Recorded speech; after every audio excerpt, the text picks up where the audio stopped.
নমস্কাৰ বন্ধুসকল, স্বাগতম জনাইছোঁ এটা নতুন ভিডিঅ'লৈ।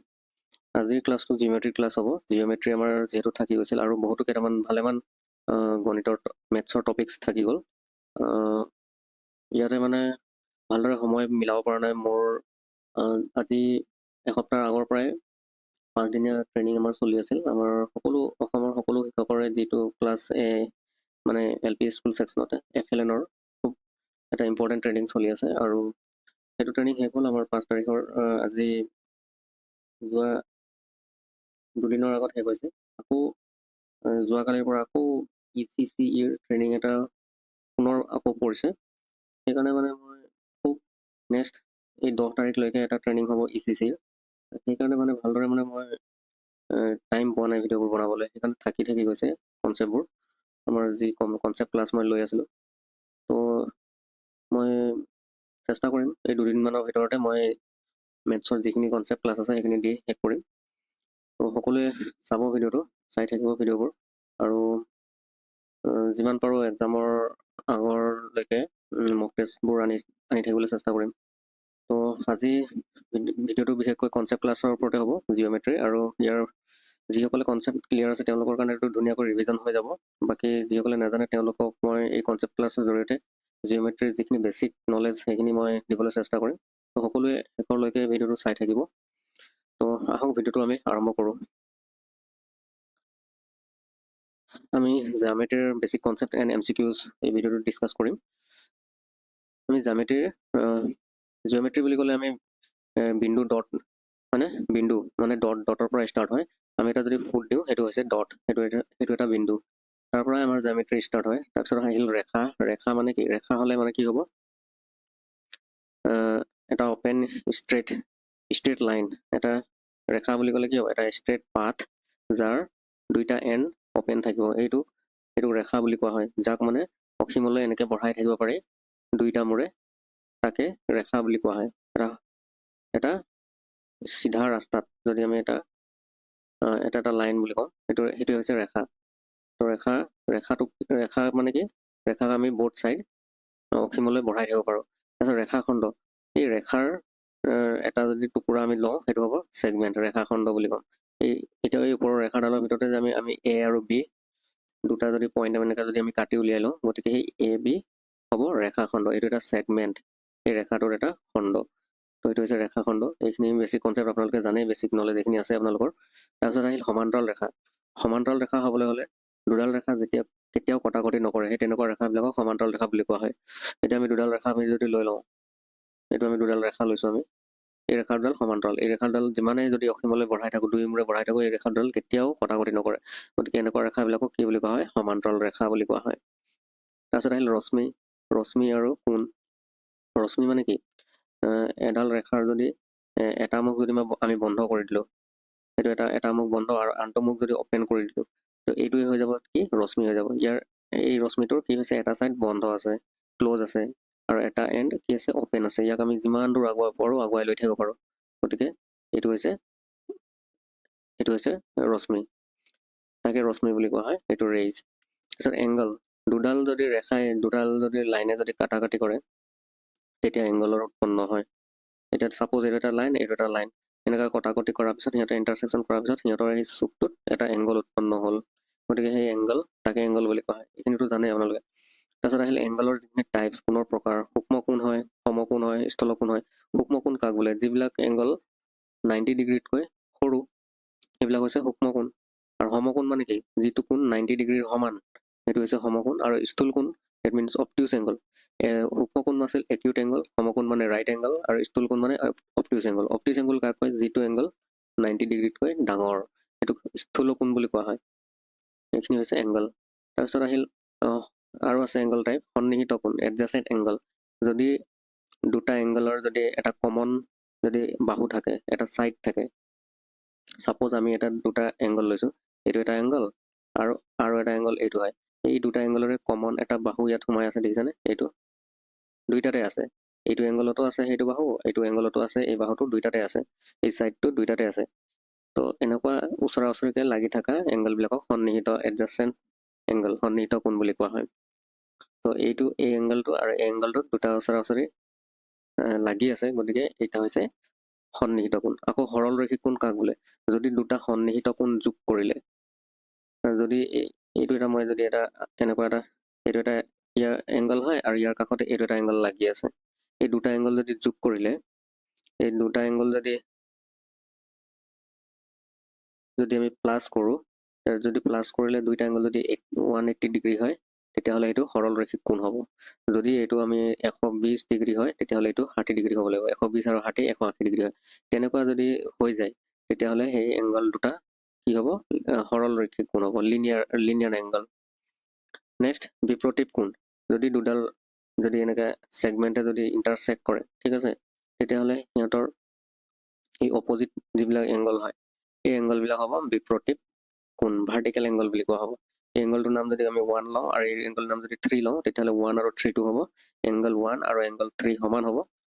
গতিকে 1 আৰু 3 এইটো হ'ব ভাৰ্টিকেল এংগল, এই দুটা। ঠিক সেইদৰে এইটো এংগল আৰু এইটো এংগলো সমান। এইটোৰ নাম যদি 2 লওঁ, এইটোৰ নাম যদি 4 লওঁ, এংগল 2 আৰু এংগল 4 সমান। কিয়? কাৰণ সেইকেইটা হৈছে বিপ্ৰতীপ কোণ, ভাৰ্টিকেল এংগল। নেক্সট হৈছে পুনৰ প্ৰকাৰ পূৰক কোণ, কমপ্লিমেণ্টাৰী এংগল কাক বোলা হয়? পূৰক কোণ। পূৰক কোণ কাক বোলা হয়? যদি দুটা এংগল, ছাপ'জ মই এটা এংগল ল'লোঁ 70 আৰু আন এটা এংগল ল'লোঁ 20। এতিয়া আপোনালোকে এইটো এক্সাম্পলৰ সহায়ত গম পাব যে 70 আৰু 20 পূৰণ কৰিলে কিমান হয়? 90 ডিগ্ৰী।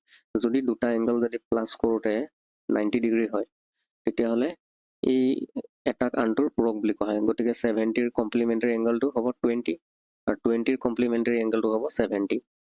ঠিক সেইদৰে সম্পূৰক কোণ কাক বোলে? দুটা এংগল যদি আমি প্লাছ কৰোঁ, ছাপ'জ এটা মই যদি 120 ডিগ্ৰী ল'লোঁ, আনটো যদি 60 ডিগ্ৰী লওঁ, দুটা এংগল যদি প্লাছ কৰিলে যদি 180 ডিগ্ৰী হয়, এইটো আমি দেখোঁতে গম পাইছোঁ 120 আৰু 60 পূৰণ কৰোঁতে কিমান হয়? 180 ডিগ্ৰী হৈছে, হয়নে? যদি দুটা এংগল যদি প্লাছ কৰোঁ আৰু প্লাছ কৰোঁতে যদি 180 ডিগ্ৰী হয়, তেতিয়াহ'লে এইটো হ'ব সম্পূৰক কোণ বা ছাপ্লিমেণ্টাৰী এংগল।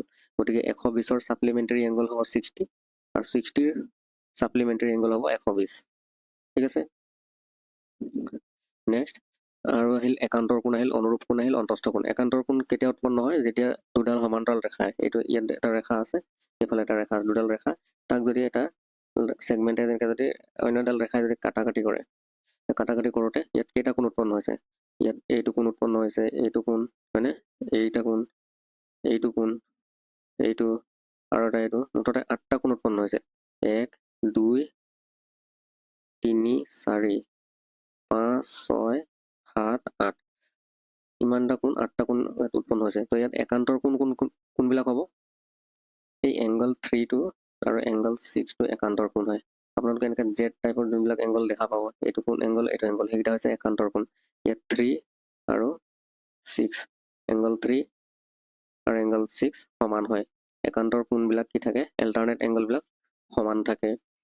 এংগল 3 আৰু এংগল 6 সমান হ'ব। ঠিক একেদৰে এংগল 4ৰ লগত কোণ হ'ব? এংগল 5, এংগল 4 সমান এংগল 5 সমান হ'ব। এইকেইটা হ'ব এল্টাৰনেট এংগল। তাৰপিছত আৰু নেক্সট আছে অনুৰূপ এংগল, কৰেছপণ্ডিং এংগল। কৰেছপণ্ডিং এংগল কোনবিলাক হ'ব? এইটো এংগল 2ৰ লগত এংগল 6, সেইটো হ'ব কৰেছপণ্ডিং এংগল। এংগল 2 আৰু এংগল 6, এংগল 2 আৰু এংগল 6 কৰেছপণ্ডিং। তাৰমানে দুটা যদি এনেকৈ ৰেখা যদি আমি কটাকটি কৰে, তেতিয়াহ'লে এই সমান্তৰাল ৰেখা যদি কাটাকাটি কৰে, তেতিয়াহ'লে এই ৰেখাডাল এই এংগলটো আৰু এই এংগলটো সমান হ'ব। এইকেইটা হৈছে, ইয়াতে মই লিখিছোঁ এংগল 2 আৰু এইটো হৈছে এংগল 6, এইটো হৈছে কৰেছপণ্ডিং এংগল। ঠিক যদি আমি তলফালে যাওঁ, এংগল 4, আৰু ইয়াৰ তলত কি আছে? 8 আছে। এংগল 4 আৰু এংগল 8, এংগল 4 আৰু এংগল 8, সেইবিলাক হৈছে কৰেছপণ্ডিং এংগল। এইফালে যদি চাওঁ 3 লগত 7 হ'ব, এংগল 3 সমান এংগল 7, এইকেইটা কৰেছপণ্ডিং এংগল। তো অন্তস্থ কোণ, কো ইণ্টেৰিয়ৰ এংগল কোনবিলাক হ'ব? অন্তস্থ কোণ। এতিয়া আহিল অন্তস্থ কোণ। অন্তস্থ কোণ কোনবিলাক? দুডাল সমান্তৰাল ৰেখা যদি কটাকটি কৰে, এই ভিতৰৰ যিটো ইণ্টাৰছেক্টিং থাকে লাইন, এই এইডাল ইণ্টাৰছেক্টৰ হয়, ছেক্টৰ হয়। তো তাৰ ভিতৰত যিটো থাকিব কোণটো, এইটো এটা আছে ভিতৰত আৰু এইফালে এটা আছে ভিতৰত, এই দুটা কোণ হৈছে কো ইণ্টেৰিয়ৰ। ভিতৰৰ যিবিলাক এংগল, সেইটো হৈছে কো ইণ্টেৰিয়ৰ এংগল, অন্তস্থ কোণ বুলি কোৱা হয়। তো ইয়াত প্ৰশ্নটোত কোনটো হ'ব? কুৱেশ্যন 4, এই এংগল 4 আৰু এংগল 6, সেইটো হৈছে ইণ্টেৰিয়ৰ এংগল। এংগল 4 আৰু এংগল 6 কো ইণ্টেৰিয়ৰ এংগল হয়। নেক্সট আহিল ত্ৰিভুজ। ত্ৰিভুজৰ এতিয়া টাইপ আছে আমাৰ এংগল বেচিছ, কোণৰ কোণ চাই, কোণৰ আমি যদি ত্ৰিভুজৰ এংগলবিলাক চাওঁ, এই এংগলবিলাক চাই পেলাই আমি এই ত্ৰিভুজবিলাকৰ নাম দিব পাৰোঁ। গতিকে ইয়াত কি আছে, তিনিওটা কোণৰ মান সৰু সৰু আছে, মানে 90তকৈ সৰু আছে। এইটো আছে, এইটো ধৰি ল'লোঁ 70, এইটো ধৰি ল'লোঁ 60, তেতিয়াহ'লে এইটো কিমান হ'ব লাগিব 50, 70, 60, 50 হ'লে 180 হয়। গতিকে তিনিটাও কোণ আমাৰ কি হৈ আছে 90 ডিগ্ৰীতকৈ সৰু আছে। 70টো 90তকৈ সৰু হয়, 60 90তকৈ সৰু, 50টো 90তকৈ সৰু। গোটেইকেইটা কোণ যদি 90তকৈ সৰু হয় তেতিয়াহ'লে কি হ'ব, সেইটো কোৱা হয় সূক্ষ্মকোণী ত্ৰিভুজ বুলি কোৱা হয়, একিউট ট্ৰাইংগল বুলি কোৱা হয়। তাৰপিছত এটা যদি 90 ডিগ্ৰী এংগল থাকে, এই কোণটোত এইটো হৈছে 90 ডিগ্ৰী। যদি এটা ত্ৰিভুজত 90 ডিগ্ৰী এংগল থাকে তাক কি বুলি কোৱা হয়, সমকোণী ত্ৰিভুজ বুলি কোৱা হয়, ৰাইট ট্ৰাইংগল। তাৰপিছত এটা যদি কোণ 90 ডিগ্ৰীতকৈ ডাঙৰ থাকে, এই কোণটোৰ ভেলু যদি 120 ডিগ্ৰী হয়, 90তকৈ যদি ডাঙৰ হয় তেতিয়াহ'লে তাক কি বুলি কোৱা হ'ব, অবটুজ ট্ৰাইংগল। ঠিক আছে। নেক্সট এতিয়া ত্ৰিভুজক আৰু আমি ভাগ কৰিব পাৰোঁ, কি হিচাপে আমি ক্লাছিফাইড কৰিব পাৰোঁ, ছাইড বেচিছ। মানে ইয়াৰ ছাইডবিলাক চাই পেলাই আমি কি কৰিব পাৰোঁ, ত্ৰিভুজকেইটাৰ নামাকৰণ কৰিব পাৰোঁ। এতিয়া তিনিওটা ছাইড সমান আছে, এইটো ছাইড তিনিওটা ছাইড যদি সমান থাকে তেতিয়াহ'লে তাক সমবাহু ত্ৰিভুজ বুলি কোৱা হয়, ইকুইলেটাৰেল ট্ৰাইংগল। যদি আমাৰ দুটা ছাইড সমান থাকে, এইটো ছাইডৰ লগত এইটো ছাইড সমান আছে, এই ছাইডটো ডাঙৰ আছে, যদি দুটা ছাইড সমান থাকে তেতিয়াহ'লে সেই ত্ৰিভুজটোক কি বুলি কোৱা হয়, সমদ্বিবাহু ত্ৰিভুজ বা আইচ'স্কেল ট্ৰাইংগল। আৰু এটা ত্ৰিভুজৰ যদি তিনিওটা ছাইড বেলেগ বেলেগ, এইটো যদি 7, এইটো যদি 8, এইটো যদি 9, তিনিওটা ছাইড যদি বেলেগ বেলেগ সমান নহয় তিনিওটা ছাইড, তেনেকুৱা এংগলবিলাকক কি বুলি কোৱা হয়, বিষমবাহু ত্ৰিভুজ বা আইচ'স্কেলেন ট্ৰাইংগল বুলি কোৱা হয়। তো এইবিলাক আমাৰ ত্ৰিভুজৰ পাৰ্টবিলাক, আমি ভাগবিলাক পালোঁ এংগল বেচিছ আৰু ছাইড বেচিছত। এতিয়া আমি কুৱেশ্যন এটা লৈ আহোঁ। এটা সমদ্বিবাহু ত্ৰিভুজ ABC, এই ত্ৰিভুজটোৰ সমদ্বিবাহু মানে এই বাহুটো আৰু এই বাহুটো সমান আছে। এই ABCৰ এংগল ACB, এই এংগল ACB তাৰমানে এই এংগলটো কিমান দি আছে, 44 দি আছে। তো আন দুটা কোণৰ জোখ উলিয়াব লাগে, এইটো কোণ কিমান আৰু এই কোণটো কিমান সেইটো উলিয়াব লাগে। সেইটো কি হ'ব, দুটা যদি আমাৰ সমদ্বিবাহু দুটা বাহু সমান দি আছে, এইটো বাহু আৰু এইটো বাহু যদি সমান হয়, যিহেতু সমদ্বিবাহু ত্ৰিভুজৰ দুটা বাহু সমান থাকে, এইটো বাহু আৰু এইটো বাহু যদি সমান হয় তেতিয়াহ'লে তাৰ এংগলবিলাকো সমান হ'ব। ইয়াত এইটো যদি 44 হয়, এইটো 44 ডিগ্ৰী হ'ব। তো এংগল বিটো আমি গম পাই গ'লোঁ 44 ডিগ্ৰী। তেতিয়াহ'লে দুটা 44 প্লাছ 44, 3 নম্বৰটো এইটোক যদি আমি এক্স বুলি ধৰি লওঁ, তেতিয়াহ'লে হ'ব তিনিটা যোগ কৰিলে কিমান হয়, 180 ডিগ্ৰী হয়, চবে জানে সেইটো। তেতিয়াহ'লে এক্স ইকুৱেল কিমান হ'ব, 180 ডিগ্ৰীৰ পৰা কি মাইনাছ কৰিব লাগিব, 44 আৰু 44 যোগ কৰিলে কিমান হ'ব, 88, 10ৰ পৰা 8 গ'লে থাকিল 2, 17ৰ পৰা 8 গ'লে থাকিল 9, 92 ডিগ্ৰী। তাৰমানে এইটো 92 ডিগ্ৰী ওলাইছে এই এংগলটো 92। তো এনেকৈ আপোনালোকে কুৱেশ্যনবোৰ কৰিব পাৰিব। নেক্সট আহিল চতুৰ্ভুজ। চতুৰ্ভুজৰ কি হয়, চাৰিটা বাহু থাকিব, চাৰিটা বাহু থাকিলে চতুৰ্ভুজ বুলি কোৱা হয়। এতিয়া চাৰিটাও যদি সমান থাকে, চাৰিটা বাহু যদি সমান হয়, চবফালে এ চাৰিটা বাহু যদি সমান হয় তেতিয়াহ'লে তাক কি বুলি কোৱা হয়, স্কোৱাৰ। আৰু যদি এইটো বাহুৰ লগত বিপৰীত বাহুবিলাক সমান, ইয়াৰ লগত ই সমান আৰু এইটোৰ লগত এইটো সমান, বিপৰীত বাহুবিলাক সমান হ'লে কি বুলি কোৱা হয়, তাক আয়ত বুলি কোৱা হয়। ঠিক তেনেকৈ বিপৰীত বাহুবিলাক ইয়াত সমান আছে, এইটোৰ লগত এইটো সমান, এইটোৰ লগত এইটো সমান, কিন্তু তাৰ এংগলবিলাক 90 ডিগ্ৰীত নহয়, 90 ডিগ্ৰীত বা 90 ডিগ্ৰীতকৈ ডাঙৰ আছে। আয়তত এটা কথা কি, আয়তত এই এংগলবিলাক 90 ডিগ্ৰী থাকে, কিমান থাকে, 90 ডিগ্ৰী। স্কোৱাৰটো 90 ডিগ্ৰী থাকে, মই ক'বলৈ পাহৰিলোঁ, স্কোৱাৰটো গোটেইকেইটা এংগল কিমান থাকে, 90 ডিগ্ৰী থাকে, হয়নে? কিন্তু সামন্তৰিকত তেনেকুৱা নহয়, সামন্তৰিকত 90 ডিগ্ৰীতকৈ সৰু থাকে, 90 ডিগ্ৰীতকৈ ডাঙৰো থাকে। তো সামন্তৰিকৰ কোণবিলাক সমান নহয়, বাকী বৰ্গ আৰু আয়তৰ এংগলবিলাক চব সমান 90 ডিগ্ৰী থাকে। তো সামন্তৰিক কি হ'ব, সামন্তৰিক আৰু আয়তৰ মাজত ডিফাৰেঞ্চ এটাই, এংগলবিলাক সামন্তৰিকৰ বেলেগ বেলেগ হয়, আৰু আয়তৰ এংগলবিলাক 90 ডিগ্ৰী থাকে, বাকী চব একে সামন্তৰিক আৰু আয়ত। নেক্সট আহিল চতুৰ্ভুজ ৰম্বাস। কি আহিল, ৰম্বাস। ৰম্বাস সেই বৰ্গৰ নিচিনাই, বৰ্গৰ যেনেকৈ চাৰিটা বাহু সমান, এ চবফালে এ থাকে, ধৰি ল'লোঁ এ চবফালে, কিন্তু এংগলবিলাক 90 ডিগ্ৰী নহয়, ইয়াত এংগলবিলাক 90তকৈ সৰু আছে, এইফালে 90তকৈ ডাঙৰ আছে। তো এনেকুৱাবিলাকক কি বুলি কোৱা হয়, ৰম্বাস বুলি কোৱা হয়।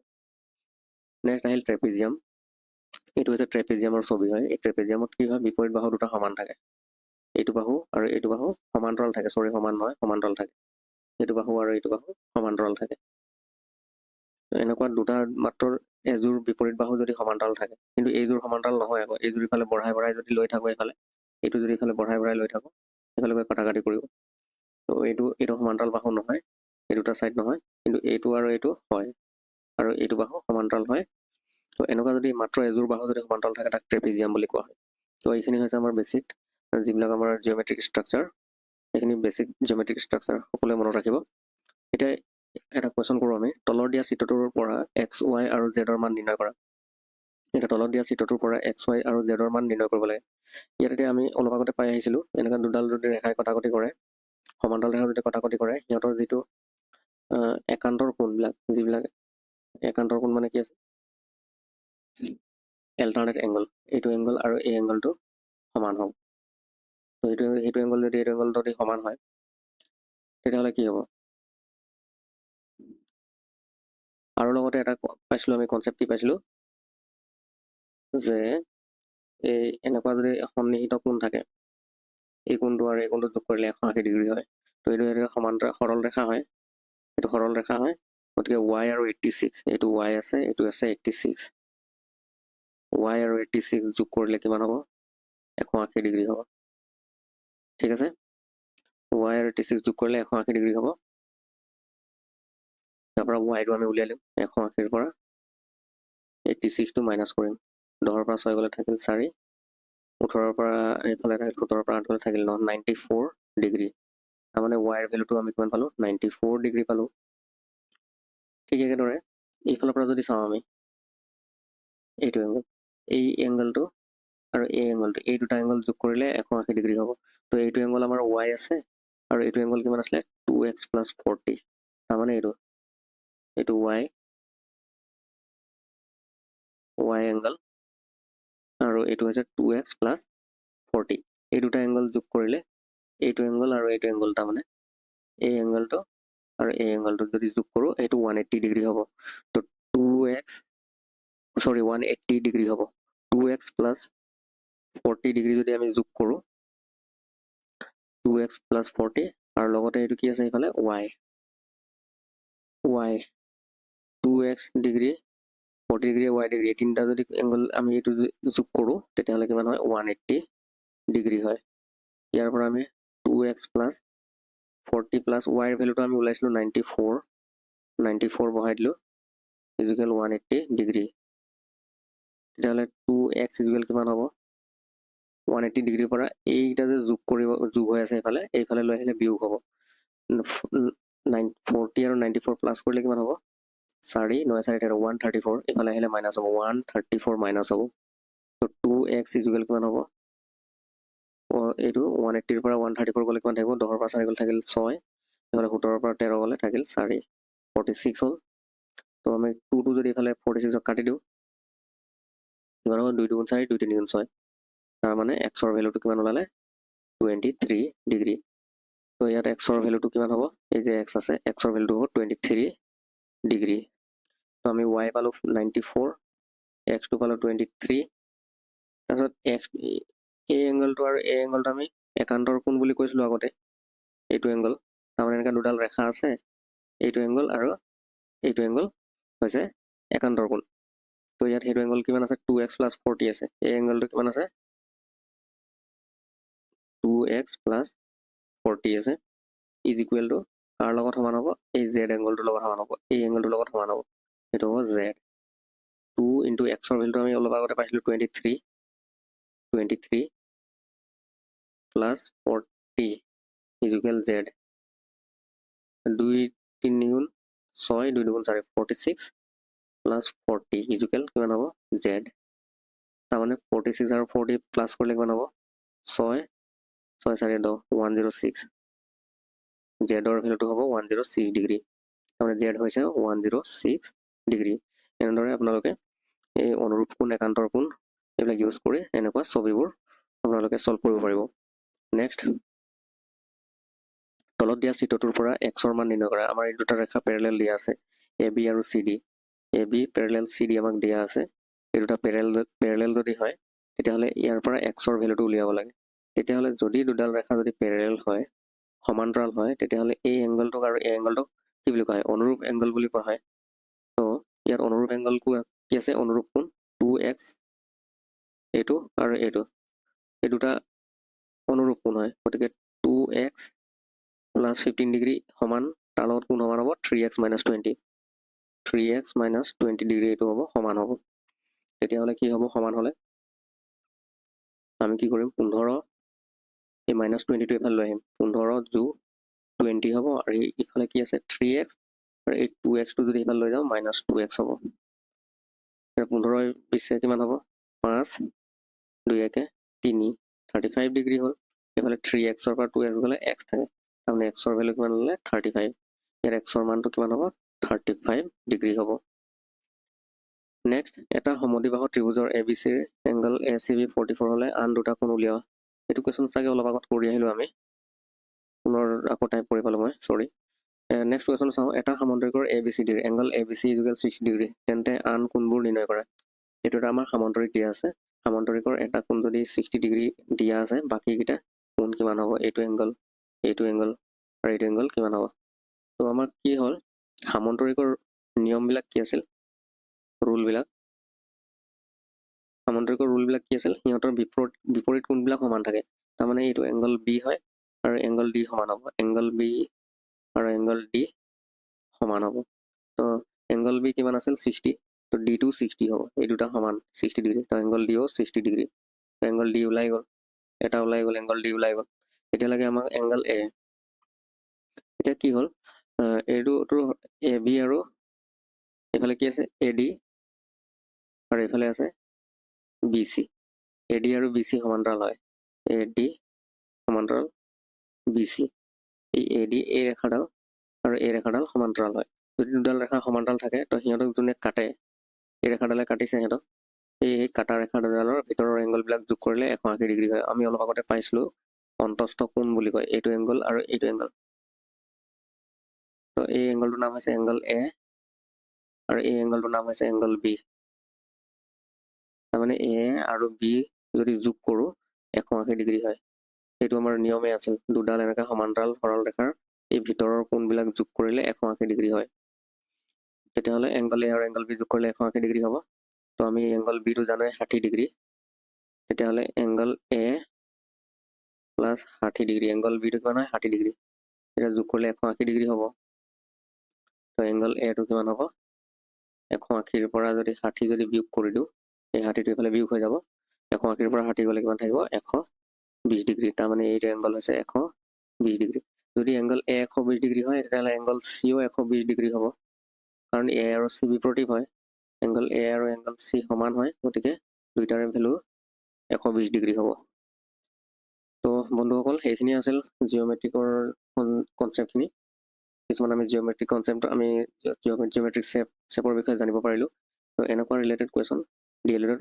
আহিব পৰা সম্ভাৱনা সম্পূৰ্ণ আছে গতিকে সকলোৱে ভালদৰে ভিডিঅ'টো যদি চালে তেনেহ'লে এই ভালদৰে যাৰ ৰিভাইজ হ'ল তেওঁলোকে বাৰু চিন্তা নাই কিন্তু যিসকলে চোৱা নাছিল মানে কনচেপ্ট ক্লিয়াৰ নাছিলে তেওঁলোকৰ কনচেপ্টখিনি ক্লিয়াৰ হ'ল বুলি মই আশা কৰিছোঁ তো ভিডিঅ'টো আজিলৈ ইমানতে এৰিলোঁ যিসকল বন্ধুৱে প্ৰথমবাৰৰ বাবে চেনেলটো ভিজিট কৰিছিল তেওঁলোকে চেনেলটো ছাবস্ক্ৰাইব কৰি বেল আইকনটো প্ৰেছ কৰি ল'ব থেংক ইউ